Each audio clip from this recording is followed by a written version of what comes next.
fellow YouTubers and my TikTokers. Stumbling, you may fall. We got all kinds of different experiments going on right now. Commutators in between the PMHs, Tesla feedback, designing with a coil with two air coils. One is a driver, so there's no core. There needs to be no, it has to have its full frequency without interference. It'll drive this. We have this. And look at my new friend. We'll get into this, not right now. But what do you think? My new friend. Maybe he's Tesla? Or is he Maxwell? Let's step back and zoom in. He is gorgeous. It reminds me of Victor S.C.H. Schomburg. He was into taking insect wings and he used them in electrostatics. Schomburg. Victor Schomburg. I think that's his name.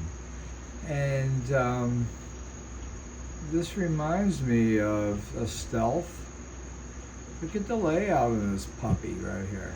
He's hanging out. He's on my chalkboard giving me a direction. And the direction he's talking to is a commutator.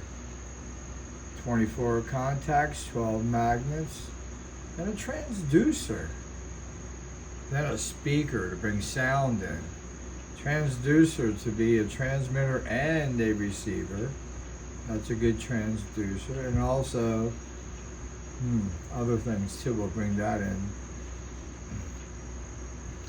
And then we're going to get into the sun, the distance, 9, 3. Remember 9, Tesla, 9, 6, 3. Now here's your 36 million miles for Mercury.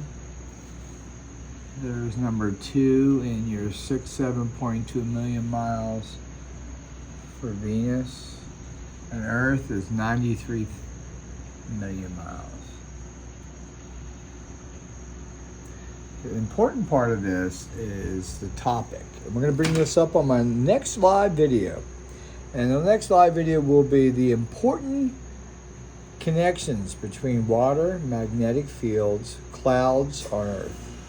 And if you will break it down from the sun as a transformer, and we'll narrow it down and create a plane, 2 straight lines, from the outside dimension of the sun into our planet Earth as a plane. Okay, we'll get into a plane, and you're gonna like this because we get it 2-dimensional, 3-dimensional, 4th, 5th, and Super 6.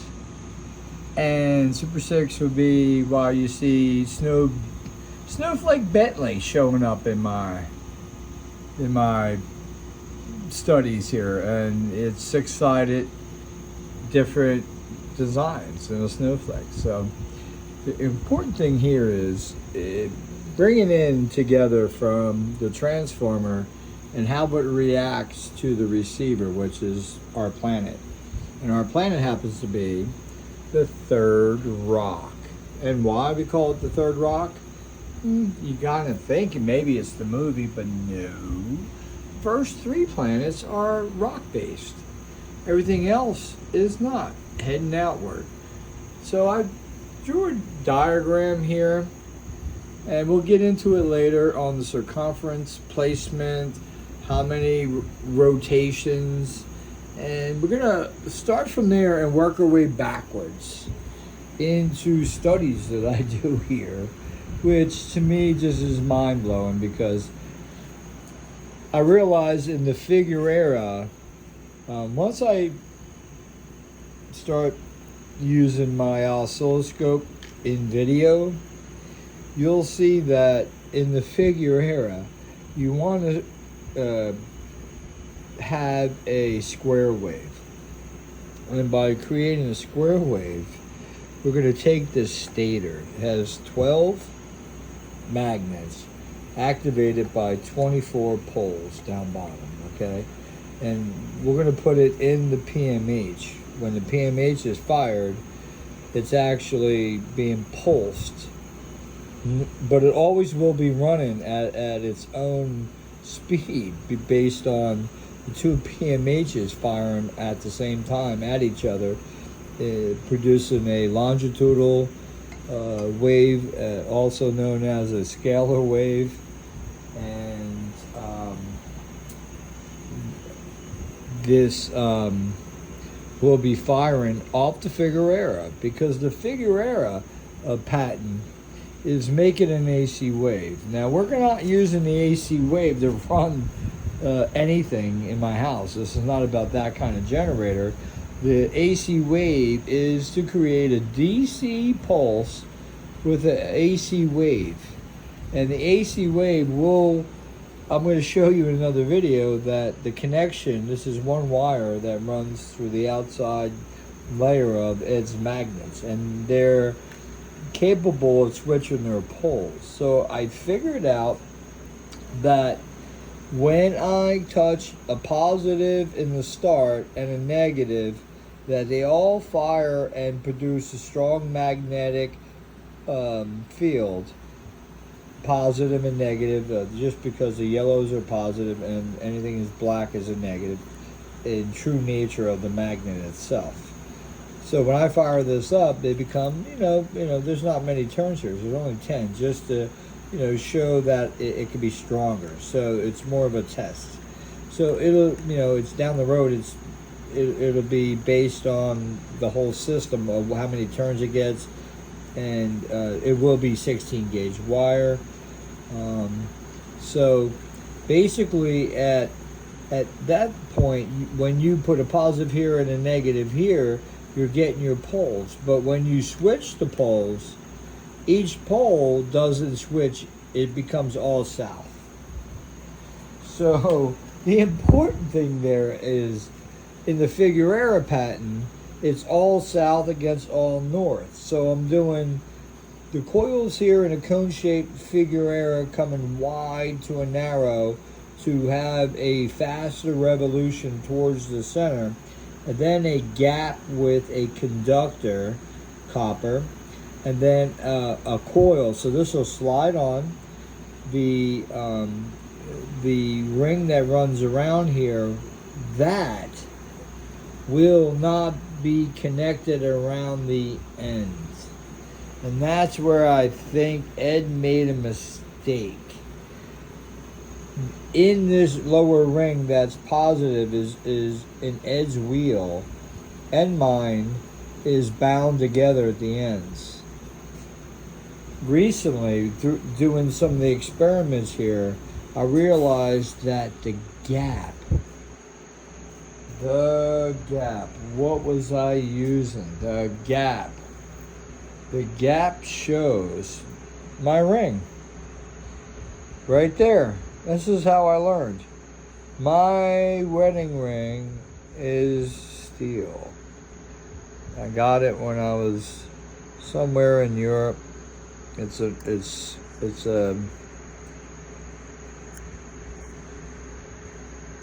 nice. So I ran a magnet from the one end all the way around. Negative facing in, by the way. You can't do positive. Negative, because negative gives. So, well, no. Yeah, the negative side gives us the. Check it out. Put the negative magnet here. Get a ring that's silver. No. What am I saying? Sorry about that. This is magnetized, so basically it sticks. So it's all just steel, I believe. Just probably stainless steel, not stainless steel, but some steel and iron. So basically, I can run the magnet north facing in all the way around and bring it to where the gap is. And the gap taught me that the field stops there, bounces back, and goes back at each other, and you create a half wave in a magnetic field from here to over here, because the North Pole shows up on the break, and the South Pole on the other end. And as I put a stronger magnet, I can tighten up. It's not halfway. I can bring it to another angle. Interesting stuff. I'm just saying, think about how you take little things and you add on. I will post a live video, and we'll have the wheel turning, and we're doing some cool experiments. The commutator is important for the figure era. It will have learning more about the oscilloscope. I only messed with it 3 times, and I really never got into it, because based on a friend of mine, Scott Russell, I'm going to give a shout out to for Made by One Man, Coral Castle, a very good friend of mine. We know each other really, really well. He's the greatest man, one of the greatest men beside Bill. That came into my life through this process. So I want to give a shout out to both of you guys, and true respect for digging deep into different outside the normal, blinded like racehorses on the side, where you're not looking out, you only can see forward, and you have one directive. So this is thinking outwardly, more an ADD version, because it took a long time to kind of figure out different systems. So when you get back to in where I was saying, where we hone in from the transformer into the planet Earth, the important part, I want you guys to know, this is important, very important. Connections between water, magnetic fields, and clouds on Earth. Why? Oh, you can see me. Shazam! Love you all. I love you all. So, the reason why we would bring those into the mix here, talking about this and 369 and the distance between the first 3 rock planets, which Tesla mentions 369. Everybody has their version why they think he brought it in. It's not written why. It's just quoted.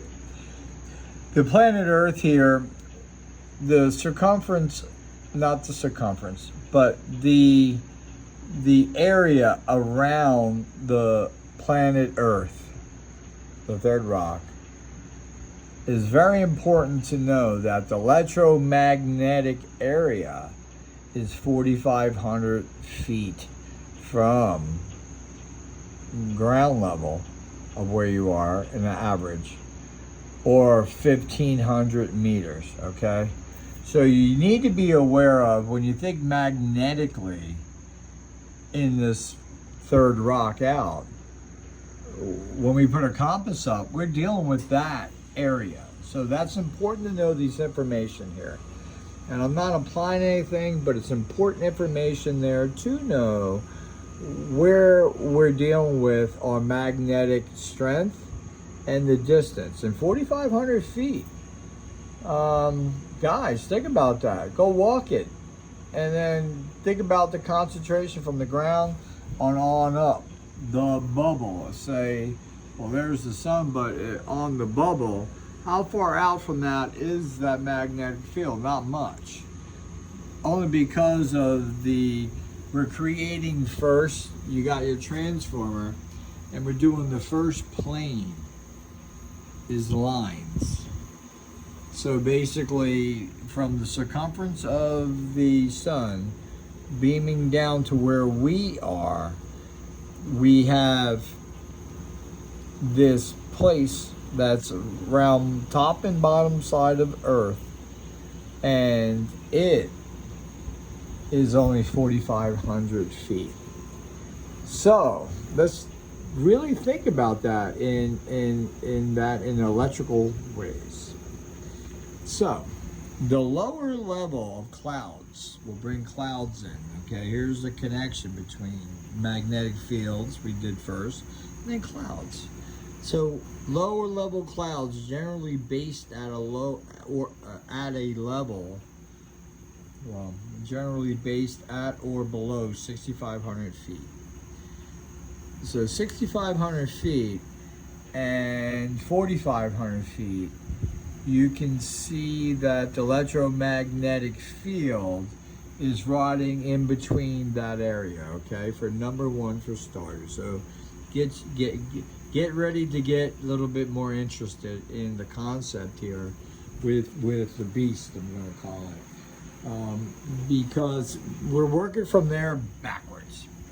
And in that mix, in your electromagnetic field only being 4,500 feet above you or 1,500 meters, depends where you're at, but that's not including other parts, and we'll get into that. You got your 6,500 feet, so you can do the comparison of where your magnetic field is. That's in low-level clouds. In mid-level clouds, generally, just talking about clouds now, okay? We're talking about in that magnetic field, clouds. And the reason I bring in clouds, I'll let you know in a second, because it changes things that the Earth is naturally at as a normal base, working its way backwards, right? So lower level clouds generally based at 6,500 feet. Mid-level clouds generally base themselves between 6,500 feet at that area and above to 15,000 feet above, okay? So why is that important? When you start thinking about the transformer, the receiver, and different levels of where you're kind of have a natural process to where clouds come in, the bottom is normally charged positive, and the ground is always charged negative. It's resilient. It's like ether in a way. Ether is like water with a constant pressure, and Earth is based on more water than it's 80-20 than land. But we know that the center of the Earth is some type of convection, hollow, and river, oceans of water in layers working its way out. We found an ocean down there, not too far from the mantle. And basically we're just figuring out, we're just laminated layers, but the water obviously down bottom is not conductive. It's more probably for its own convection cooling system. And the elements coming in through the North and South Pole, which is part of it, through sun rays, which would be these linear lines that shoot at a certain parameter. So our magnetic field kicks out the rays and generally protects us. We get hit with streams straight at like an ocean wave coming in, okay? It's not just two beams, it's the beams with everything in the middle of it. So the beams come out are your carrier waves, and everything coming at it behind it is just hitting it with everything. But when it hits the planet Earth, which I didn't draw out here because there's a lot of information, but it becomes like a eyeball to where it points, goes around and points back and goes back out and creates its own, that's a nodal point between number 1, Mercury, number 2, Venus, and number 3, Earth. They're all nodals coming out, but these are the 3 that have rocks. Everything else becomes gaseous and then dwarfs. But we'll get into all that, because on the backdrop, there's some other stuff there that this board, which I don't want to erase because I think I'm definitely going to show you guys, my buddy there, is moving on. I mean, it's taken all our troubadours, all of our knowledge. I didn't make this shit up. It's here. So I'm just kind of putting the puzzle pieces together. So You get this linear beam, which is the first dimension, right? You can call it, is the linear beam. The second dimension will be the wave coming in because it brings a dynamic in, and it's filled with all that radiation from the sun that's getting blown out. We'll get into that later. But the magnetic field from the surface is very important. And when I said all this, that's for an average throughout the whole planet. The main thing, so you know, sea level, it's between 1,000 feet and 4,000 feet. So it rides below the average of 6,500 feet. And I do a lot of cruises. I'm out in the ocean a lot. I probably have at least 365 days out in the sea taking cruises. I just love to be out there. I love the salt. So we are going to take this information and start putting the pieces of the puzzle together. And I'll include this in my live broadcast, and you're going to build this along with me. I want to do live. I like experimenting as I go, because the commutator here, back to this, off of the whole layout here, I don't want to get into everything, but I'm just saying, I got my buddy, okay, Leedskalnin's workshop, I like to call it, because he got me into this kinds of stuff. We'll get into the commutators, which will be in the center in the tesseract, because the tesseract coil is a 12-sided coil, and it also has 24 poles, if you think about it. So the center tesseract is the commutator in replica for this, for the figurera. And with the figurera, I'm going to show you something real quick, because messing with the oscilloscope, something that I found out, that when I had a brush on here, and I have this turning by taking the PMH, firing it up in a pulse, and it turns this commutator, okay? And the way I get the commutator to turn is on the bottom here. I got to contact the bottom. I had a brush there, because in his patent he talks about a brush, but it was so long ago they didn't understand that you don't want to break or have any spark ever in the contact, because you screw up the wave. You're just farting around, you're making sparks. And I'm a sparkerator son bitch in my Tesla coil. But when you're trying to make a true sine wave, it's got to be constant. So I realized when I started using my nice spring, these come from, like, God, what do they call those? The multi-purpose vibrator that you cut, put a blade on the end, and you cut 2x4s and stuff. So this is they give you these because they obviously wear out. They're brushes, contacts, okay? So when you have, instead of having a brush that sweeps across here and leaves a spark at the end, you would use this. So it always is contacting at least two. Always 1, 2. So when it leaves one, it's always connecting the other.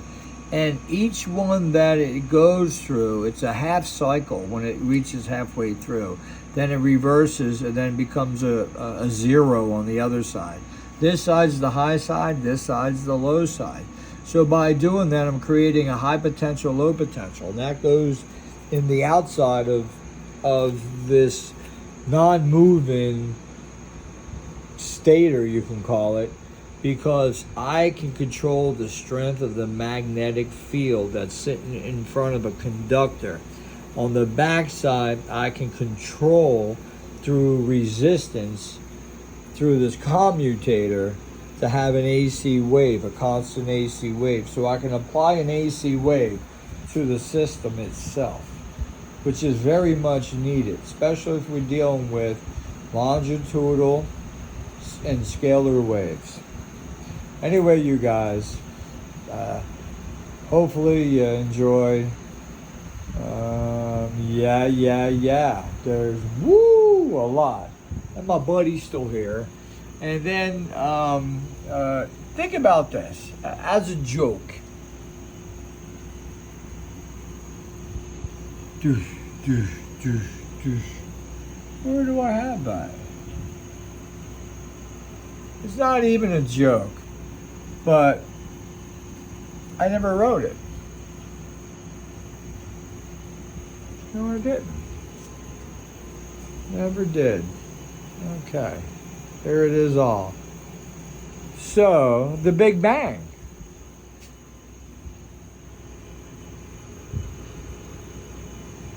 If gases start to become a sun and there's a bang, there's sound. So that's where we're going to bring in transducers and speakers, because I'm very, very interested interested in taking the transducer being the sun, the earth being you got your transducer is your sun, because it wants feedback. So basically the transformer's putting out, and when it has, in order for the sun to continue, it needs resistance, okay? The resistance is the outray of planets and gas planets and dwarf planets and the outer belt of the broken down material that came from the 3 planets. So that shows me that planet number 1 is the first to go in, which would be Mercury, is going to go into the sun, get eaten up, and it gets thrown back out. Okay? That means that planet number 2, Venus, at some time will get sucked up. That means planet number 3 will get sucked up. And that means that the gas planets in front of them will take each one's place. So that means number 1 will be taken by number 2. Number 2 will be taken by number 3. Number 3 will be taken by 4. Number 4 will be taken up by number 5. Number 5 will be taken. So it's basically, it's eating itself. Leave your freaking comments. Love you guys. Peace out.